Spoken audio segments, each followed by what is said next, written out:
Bienvenue sur le podcast de Dixit.net, agence de conseil et de recherche sur les transitions urbaines. Nous donnons ici la parole à celles et ceux qui font la ville d'aujourd'hui et de demain.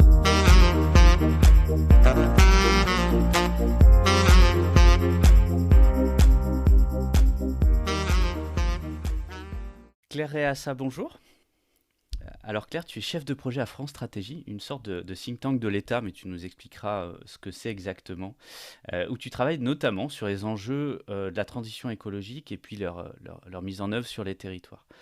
Tu es notamment une des autrices du récent rapport Les villes moyennes, atouts pour les nouvelles politiques d'aménagement du territoire, et c'est bien de ça dont il s'agit aujourd'hui. Alors pour commencer, une question pas si simple, c'est qu'est-ce que c'est une ville moyenne ? Ouais, effectivement, c'est peut-être même la question la plus compliquée. Nous, c'est la première question qu'on s'est posée quand on nous a demandé à France Stratégie de travailler sur les trajectoires des villes moyennes. C'est mais en fait, de quoi on parle, quoi. Euh, et donc, on a un peu regardé la littérature et il y a eu quand même beaucoup de définitions différentes des villes moyennes qui ont été utilisées, souvent avec des critères sur la taille de la population, par exemple. La ville moyenne, c'est celle qui n'est pas complètement dans la campagne, mais qui n'est pas une métropole, donc qui est un espèce d'entre-deux, quoi, finalement. Euh, donc nous, pour l'étude, on avait évidemment besoin d'un groupe un peu identifié de villes à regarder. Donc on a choisi finalement une définition qui nous permet d'avoir un panel de villes moyennes, mais qui n'est pas, en tout cas pour nous les auteurs, la définition des villes moyennes françaises, la liste exhaustive des villes moyennes. Voilà, on n'est pas du tout là-dedans. C'est juste qu'on avait besoin d'un groupe de villes à étudier. Et donc on a choisi une définition, mais comme on pourrait en choisir une autre. Et donc vous avez choisi quoi comme définition et ça fait un échantillon de combien de territoires ? Alors du coup, nous, on a étudié 202 villes moyennes françaises, dont 190 qui sont en France métropolitaine. Donc ça fait quand même un bon panel. Et donc on a une définition avec plusieurs critères. C'est une aire urbaine au sens de l'INSEE de plus de 20 000 habitants, dont la commune-centre, toujours au sens de l'INSEE, fait plus de 10 000 habitants, et située hors de l'aire d'attraction des grandes métropoles. Donc en croisant tout ça, on arrive à un panel de 202 villes moyennes. Et pour donner une vision un peu concrète de c'est quoi ces villes, en fait, il y en a 75%, donc les trois quarts, en fait, qui sont des préfectures ou des sous-préfectures. Donc on est un peu sur le maillage historique, en fait, du territoire d'un point de vue administratif. Donc on n'est pas sur des territoires ruraux, etc. On a une vraie masse critique, on est bien sur cette notion de ville, et en même temps c'est bien cette dimension intermédiaire, on n'est pas dans le rural, et on n'est pas non plus dans la métropole ou dans l'aire d'attractivité de la métropole, on est donc sur ces interstices, notamment de l'attractivité métropolitaine, d'où l'intérêt vraiment particulier posé sur ces espaces-là dans ce rapport. Alors, c'est un rapport qui vous est donc, qui est donc commandé, ça procède bien comme ça par le ministère à France Stratégie. Quelle était la question sous-jacente ? Donc, ok, on s'appuie sur ces villes moyennes, donc vous avez forgé votre propre définition, mais c'était quoi la question ? Alors, en fait, ce que nous demandait le ministère de la Cohésion des territoires et des relations avec les collectivités territoriales, c'était finalement dans un contexte où, depuis la crise du Covid, on a beaucoup pu lire que les villes moyennes étaient un nouvel Eldorado ou correspondaient à une strate de ville idéale dans lesquelles notamment les gens des métropoles allaient aller s'installer à la faveur des confinements. Finalement, ce qu'on nous demandait, c'était un peu d'objectiver ça, donc de regarder ce qui se passait vraiment dans ces villes moyennes, euh, et puis de le mettre en perspective de ce qui s'y passait déjà ces 10 dernières années. Parce qu'évidemment, on peut toujours se poser la question de savoir si la pandémie, elle a agi comme vraiment une rupture, elle a tout changé, ou si on vient plutôt confirmer des choses qui existaient déjà, quoi. Alors avec une difficulté, hein, c'est évidemment de dire est-ce qu'il y a un renouveau, une attractivité ou autre, quels sont les indicateurs et en quoi est-ce qu'on a des indicateurs qui sont suffisamment récents, actualisés, pour réagir à des phénomènes aussi récents que les impacts de la pandémie ou du confinement, hein, tout ça étant évidemment lié dans des trajectoires résidentielles qui en général prennent pas que 2 mois, hein, qui sont des trajectoires de vie et sur lesquelles on a des choix qui sont faits et qui prennent du temps. Donc évidemment, vous avez pas de réponse conclusive, hein, là-dessus, mais en tout cas, ça repositionne de façon assez élégante le débat. Et quand on sort finalement des gros titres des hebdomadaires, on arrive toujours à des choses un poil plus compliquées, hein, la réalité ayant du mal à se synthétiser dans un tweet de 280 caractères. Euh, alors, si pour autant, on va pas y passer 1 heure et demie, mais et puis les auditeurs liront le rapport. Je pense que ça vaut le coup, pour le coup, de prendre ce temps-là. Il est notamment particulièrement bien illustré. Euh, Avant de dire ce que vous avez trouvé, peut-être nous dire brièvement comment vous avez cherché, c'est-à-dire où est-ce qu'on trouve les traces finalement ou les signaux faibles de ce renouveau de l'attractivité ou pas d'ailleurs. Ouais, bah nous, on s'est vraiment posé la question en fait de quels indicateurs on pouvait mobiliser, hein. Euh, et donc, bah, la première chose à laquelle on a pensé, c'est évidemment la population, la démographie tout simplement. Mais pour ça, on n'a pas des données très récentes. Donc, on a utilisé les données de démographie pour avoir une vision un peu de ce qui se passait ces dernières années dans les villes moyennes. En revanche, pour l'impact de la crise et de la pandémie, donc on n'a pas évidemment la vision sur les déménagements qui seraient déroulés pendant les confinements ou à la suite des confinements.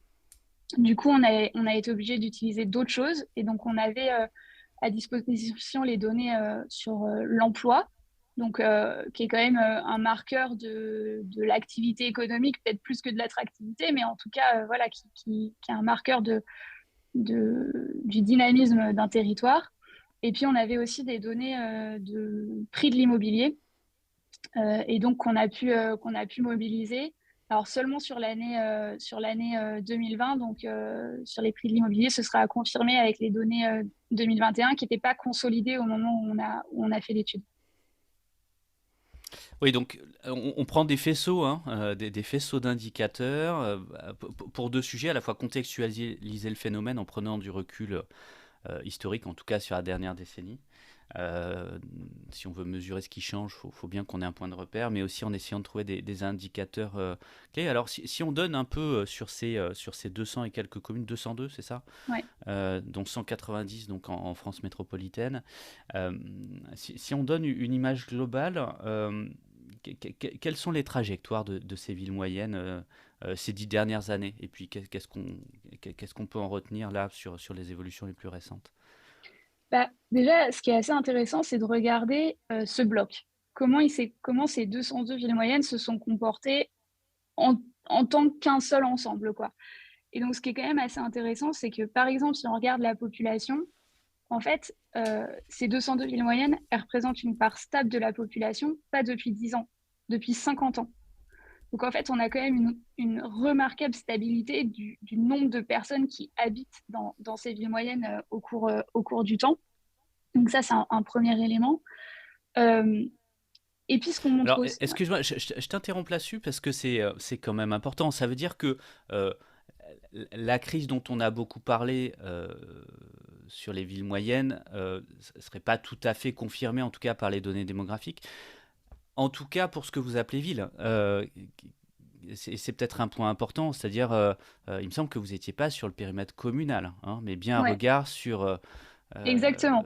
Nous, on a choisi de travailler, du coup, à l'aire d'attraction des villes, donc, qui est une maille de l'INSEE, qui en fait permet de prendre en compte, on va dire, toute l'aire urbaine et donc justement de s'extraire en fait des limites communales. Et donc ce que nous on regarde, c'est beaucoup plus large, hein, même parfois c'est assez grand, et ça comporte donc on va dire la ville-centre, celle qui donne son nom à l'ensemble urbain formé par la ville moyenne, mais surtout autour plein de villes qui forment la couronne et qu'on un peu le tissu périurbain, on va dire, en fait, de cette ville moyenne et qui couronne qui fait vraiment le lien avec les territoires moins denses, donc ruraux des alentours.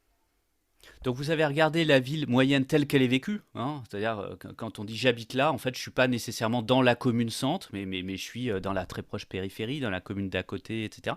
Éventuellement même pas dans l'intercommunalité administrative, hein. C'est pas des unités administratives que vous avez regardées, mais finalement des échelles de territoire qui sont définies notamment par les mobilités domicile-travail, je crois, Ouais, qui exactement. est l'indicateur En clé, hein. Voilà, en Voilà. fait, c'est pour appartenir à l'aire d'attraction de la ville, il faut qu'il y ait un certain nombre de personnes qui travaillent en fait dans la ville-centre. Donc si on regarde les villes moyennes telles qu'elles sont vécues finalement, hein, à cette échelle-là, en fait on a une grande stabilité dans les 50 dernières années, ce qui est déjà une information, enfin ce qui est pas complètement une évidence, alors qu'on a eu quand même tout un propos sur la crise des villes moyennes. Sans doute la crise de la commune-centre est-elle tout à fait concernée, mais la périphérie de beaucoup de ces communes va très bien et s'est pas mal développée aussi ces dernières décennies. Merci pour elle. Alors, revenons sur cette image globale, une fois qu'on a précisé tout ça. Donc, grande stabilité sur les 50 dernières années. Ouais, aussi un nombre d'emplois salariés privés qui est pas négligeable, hein, puisque c'est quand même encore à peu près 30% de l'emploi en France qui est localisé donc, dans ces villes moyennes en 2019 et 37% de l'emploi industriel. Donc on voit que c'est pas qu'on parle quand même d'une activité économique qui est pas négligeable à l'échelle du territoire national. Et pour rebondir sur ce que tu disais, sur le fait que peut-être les couronnes, elles, avaient profité en fait d'un développement ces dernières années, c'est exactement ce qu'on voit, hein. En fait, on montre que il y a, il y a, il y a, il y a eu même des hausses de population dans les couronnes, alors qu'il y avait des baisses de population dans les pôles. Et donc, cette déprise qu'on a pu présenter pendant de nombreuses années des villes moyennes, c'est en fait plutôt une déprise des communes-centres, mais avec des développements dans les communes alentours. Oui, donc ça, c'est phénomène important et qui vient et avec au global finalement un équilibre. Ça veut dire on a des changements qui sont importants, hein, qui sont parfois d'ailleurs assez radicaux même à l'échelle du territoire, hein, localement, avec des transferts à la fois de population, mais aussi d'activité économique. Globalement, ces 202 villes moyennes au sens de territoire de ville moyenne, on ne sait même plus comment les appeler pour essayer d'être précis. Donc tu nous l'as dit, hein, une trentaine de pourcents en termes d'emploi. En termes de population, c'est quelle part de la population française? C'est 35%. 35%. Donc on a à la fois une continuité et une part importante, hein, de la population, mais aussi de l'emploi, de l'activité économique, etc., etc. Avec sans doute, donc manifestement, une légère, hein, présence supérieure de l'activité industrielle, mais qui n'est pas aussi importante qu'on pourrait l'imaginer. 37% par rapport à 35% de la population. Très bien. Quelles autres caractéristiques, toujours sur cette vue macro, sur cet ensemble Alors après, générique? comme je le rappelais au début, on a les trois quarts des villes moyennes qui sont le siège de préfecture ou de sous-préfecture, donc avec une présence en fait de l'État qui est assez qui est historique et qui est assez centrale en fait pour ces territoires. Et puis on a aussi des villes qui jouissent d'un niveau d'équipement et de services, donc qu'on parle d'équipements sportifs, d'équipements par exemple de santé ou de transport, qui est de bon niveau et on est loin des villes sous-équipées ou qui peuvent être présentées voilà, comme avec des lacunes d'un point de vue équipement et services. Donc pas des territoires abandonnés ni par l'État ni par les services publics, c'est important. Mais donc là on a fait une vision macro. Alors évidemment, quand on zoome, tout ça est un peu plus compliqué, mais quand on zoome, on regarde la réalité. Et finalement, cette ville moyenne dont on vient de parler, existe-t-elle vraiment? Bah là, c'est vraiment beaucoup plus difficile de répondre oui. Parce qu'en fait, quand on sort de cette vision bloc et qu'on essaye de vraiment décrire les trajectoires de chacune de ces villes, bah finalement, on a beaucoup de mal à trouver des trajectoires communes, partagées. Voilà. En fait, on a des trajectoires individuelles qui sont construites et qui sont liées à beaucoup de facteurs, hein, la région, des facteurs hyper locaux sur la présence de telle ou telle entreprise ou sur des choses complètement immatérielles, l'attachement au territoire, ou voilà, des choses qu'on ne sait pas bien expliquer, qu'on ne prend pas forcément avec les chiffres. Mais en tout cas, même en regardant juste les chiffres, en fait, les villes moyennes, elles sont toutes différentes et elles ont toutes des trajectoires différentes. Et donc nous, on a essayé dans le travail mené de faire un exercice typologique, de les rassembler un peu, celles qui avaient des trajectoires qui se ressemblaient. Euh, mais en fait, ce qu'on montre, c'est quand même une très forte hétérogénéité. Alors, est-ce qu'on peut rentrer dans ces typologies qui sont nécessairement simplificatrices, mais qui permettent aussi d'avancer sur la compréhension du réel? On parlera aussi de ces trajectoires individuelles, puisque c'est bien ça, in fine, qui est intéressant, mais il y a quand même un élément assez important, et notamment par rapport à des slogans type revanche des villes moyennes ou autres, c'est une forme d'inégalité structurelle, hein. On a une fois de plus au sein de la catégorie des formes de polarisation du territoire, avec des territoires qui réussissent et d'autres qui, pour le coup, continuent de vivre des phénomènes de crise, parce qu'il y a notamment des enjeux en termes d'accessibilité du territoire, en termes d'attractivité liée à sa géographie, à la territoire littoral ou autre. Est-ce qu'on peut essayer de dégrouper, enfin de grouper plus exactement quelques-unes de ces catégories, de ces typologies que vous avez construites? Oui, ouais, bien sûr, on peut. Alors, en fait, donc on se rappelle, hein, on a donc 202 villes moyennes dans le panel. Euh, donc déjà, ce qui est assez intéressant de voir, c'est que nous, on a regardé en fait comment les villes se comportaient, pas en absolu, mais par rapport à la trajectoire moyenne au niveau national. Parce que il nous semble qu'on ne peut pas vraiment juger et classer les villes comme ça sans référence. Donc nous, la référence qu'on a prise, c'est finalement comment ça s'est comporté au niveau national. Et donc, en fait, ce qu'on voit, c'est qu'on a quand même 42% des villes du panel, donc ça fait 85 villes sur les 202, qui ont des trajectoires en fait, qui ont été plus dynamiques que la trajectoire nationale sur la dernière décennie, donc toujours en parlant de démographie, d'emploi et de prix de l'immobilier. Ces villes, en fait, elles sont situées de manière assez attendue, hein, en fait, dans des territoires plus grands dont le dynamisme est connu depuis maintenant assez longtemps, hein, les littoraux, par exemple, la vallée du Rhône. Voilà, donc en fait, une vision qu'on connaît un peu des territoires dynamiques en France. Ensuite, on a des villes qui sont très proches des tendances nationales. Donc, c'est peut-être celles-ci, en fait, les villes moyennes. C'est celles qui... Voilà, c'est des villes moyennes pour nous dans notre définition. Et elles ont, sur ces 10 dernières années, des tendances finalement très proches de celles du pays. C'est environ 30% ça, de l'échantillon. Et on en trouve partout sur le territoire, ce qui est assez logique. Euh, donc déjà, si on regroupe ces deux groupes-là, celles qui ont des trajectoires dynamiques et celles qui finalement ont une trajectoire proche de la tendance nationale, on est déjà à plus de 70% des villes moyennes. Donc en fait, ça donne quand même une vision assez positive des trajectoires des villes moyennes ces 10 dernières années euh, et assez loin de la vision très en déprise ou voilà, nous c'est pas du tout ce qu'on montre, en tout cas avec les indicateurs qu'on a pu regarder. Évidemment, on a quand même des villes moyennes dans lesquelles il y a des difficultés, des vulnérabilités structurelles, donc avec des baisses de population et des destructions d'emplois sur les 10 dernières années. Ces villes, elles sont largement minoritaires. C'est uniquement 16% du panel qu'on a étudié.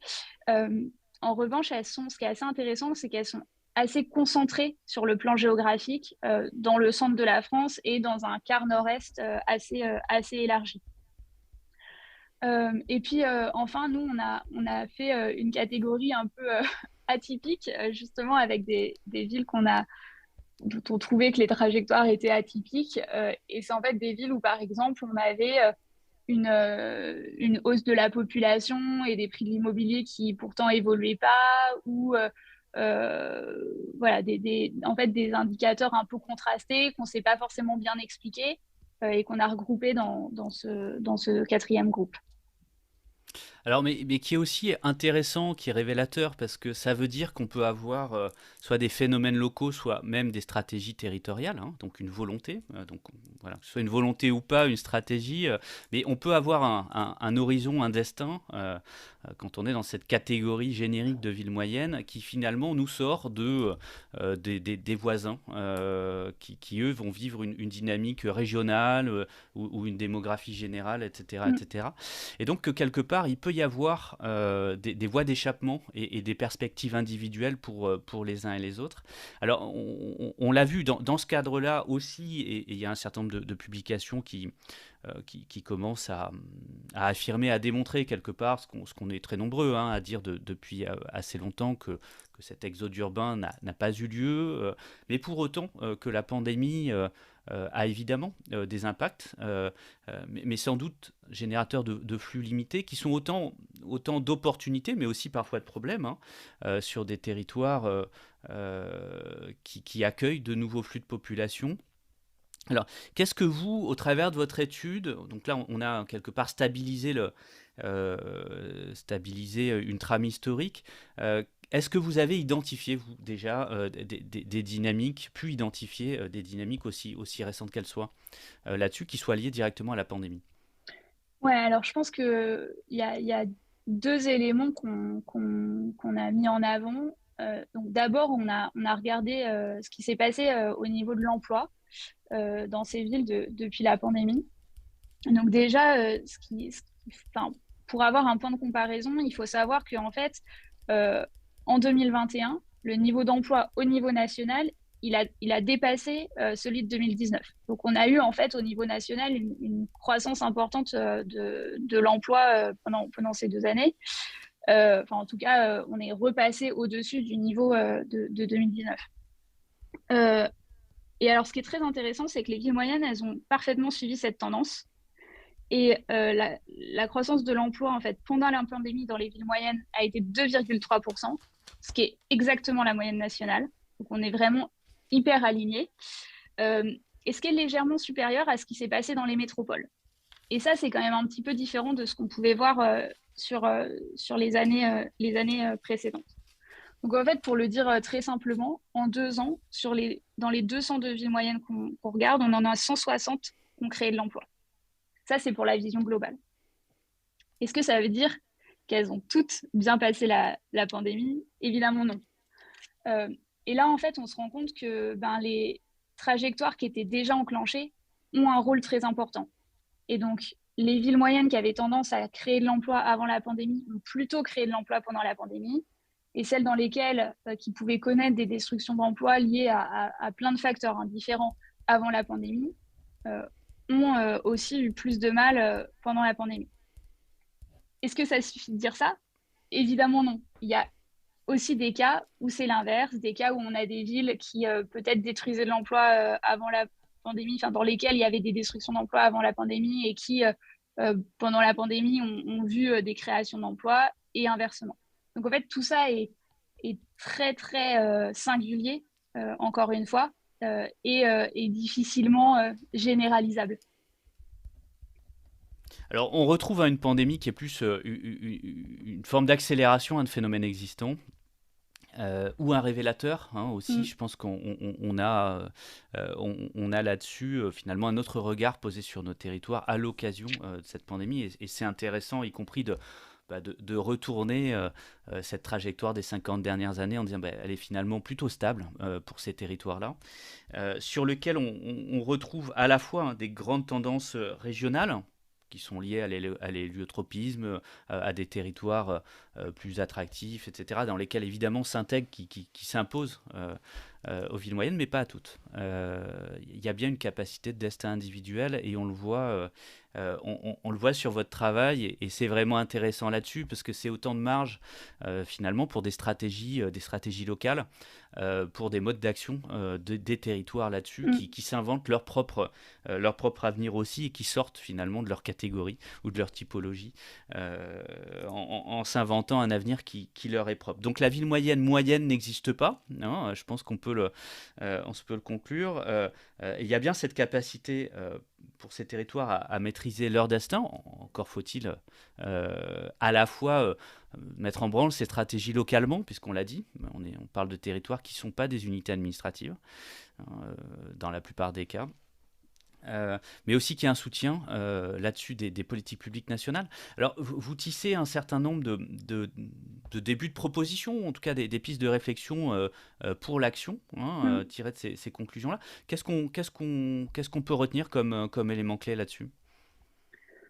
Bah, vraiment, en fait, sur la base du diagnostic qu'on pose finalement sur les trajectoires des villes moyennes ces 10 dernières années et pendant la crise, il nous semble que ce qu'on met en lumière, c'est l'hétérogénéité et la très grande diversité de trajectoires de ces villes moyennes.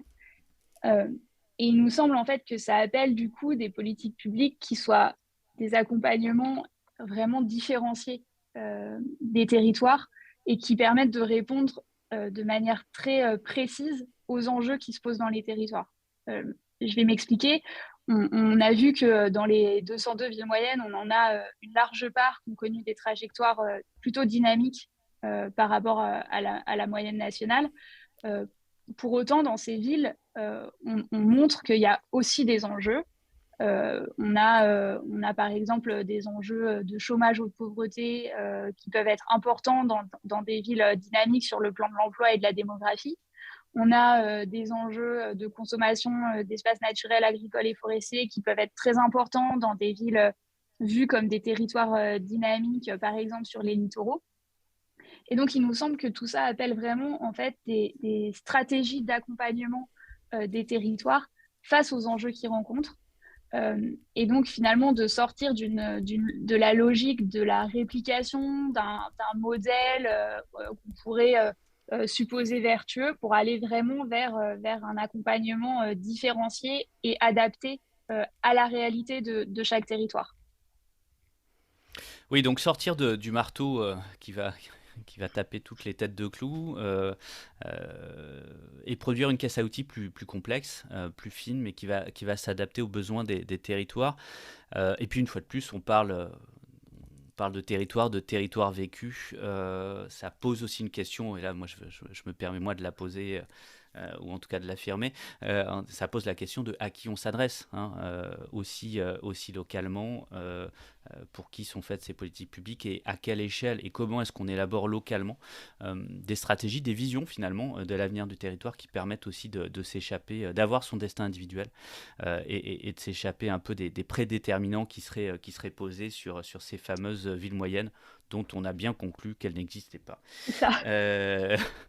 Est-ce que pour finir, pas pour finir, plus exactement pour prolonger cette conversation, ce début de conversation, on mettra évidemment le lien vers le rapport dans les commentaires du podcast. Est-ce que tu as des conseils de lecture ou autres à nous donner pour prolonger ces réflexions?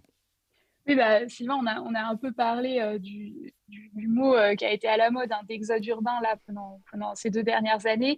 Et c'est vrai que nous, on n'a pas utilisé l'ensemble des indicateurs qui sont à disposition. Et donc, je vous conseille la lecture des travaux d'Olivier Bouba-Olga qui lui travaille sur les effectifs scolaires et l'évolution des effectifs scolaires, qui est une autre manière en fait de regarder potentiellement d'approcher les mouvements de population dans ces territoires.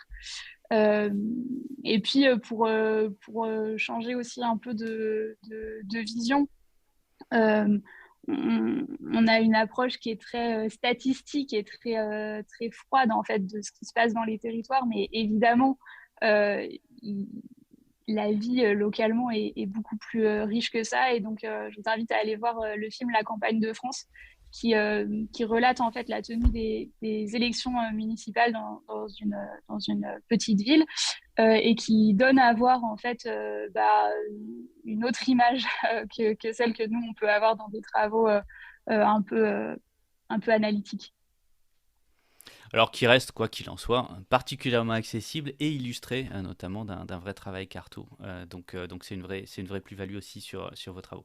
Merci beaucoup Claire pour cette conversation, cet échange. On a bien compris, c'est du work in progress, hein, c'est des réflexions en cours, mais qui viennent déjà clarifier un certain nombre de choses, peut-être les complexifier, mais la réalité a une fâcheuse tendance à ne pas se limiter à une série de titres de journaux. Merci beaucoup et puis à bientôt. Merci Sylvain, à bientôt.